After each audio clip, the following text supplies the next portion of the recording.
And for today's video, I'd like to discuss lead generation. So what is lead generation? Lead generation is a process where you get the attention of potential customers who are open to engaging with you.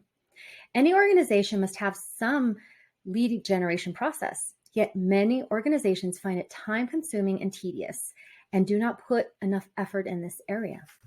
In the book, Turning Your Business into a Success Monster by Chris Harristy, when marketing to B2B clients, there is a 1% response and conversion rate. This includes B2B cold calling and email marketing campaigns. This is called the 1% B2B rule. The most important for small and medium businesses is generating warm, interested leads. If we put these responses in 3 buckets, positive, neutral, and negative, the positive reactions are usually very low. So a large volume is required to generate new sales and conversions.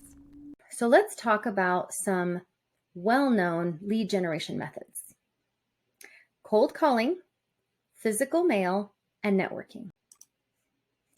So cold calling has a 1% response rate. So in the last few years, this has become more difficult. You may loathe the cold calling process. It's a rejection you get over and over again. So remember the B2B rule, the 1% B2B rule.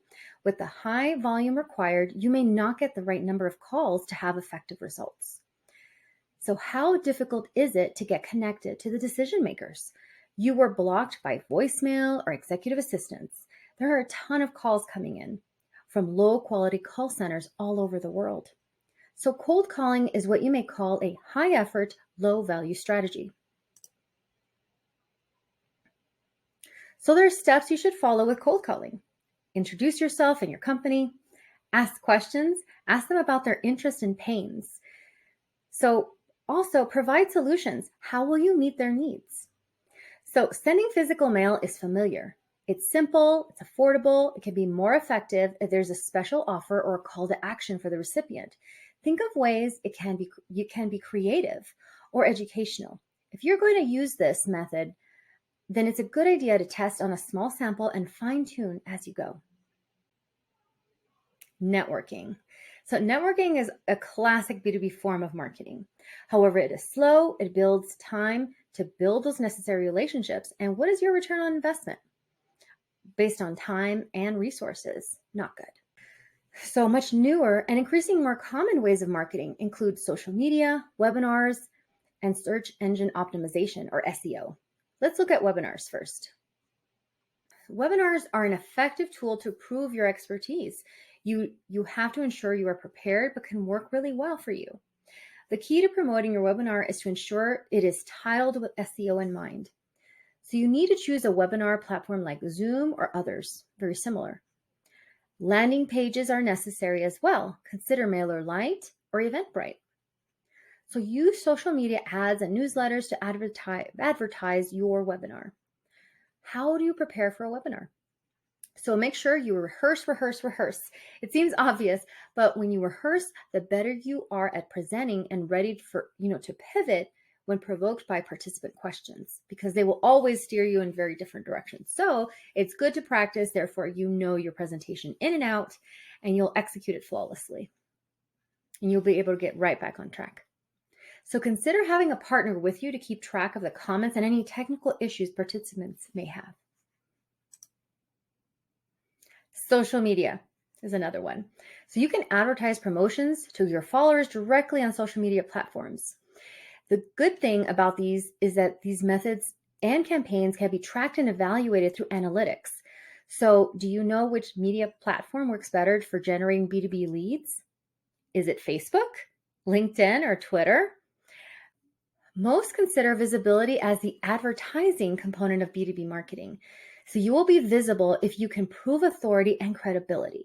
So the best platform for B2B, according to HubSpot, is LinkedIn. So LinkedIn. So B2B customers differ from B2C customers in making purchases based on emotion and entertainment, whereas according to HubSpot, B2B customers use logic and ROI considerations when making purchasing decisions. So how can you use LinkedIn for your marketing? So making or joining groups, lead generation, as we're talking about it, promoting live events or webinars, and publishing articles. So according to LinkedIn, 62% of B2B customers respond to salespeople who connect by sharing content and insights that are relevant to the buyer.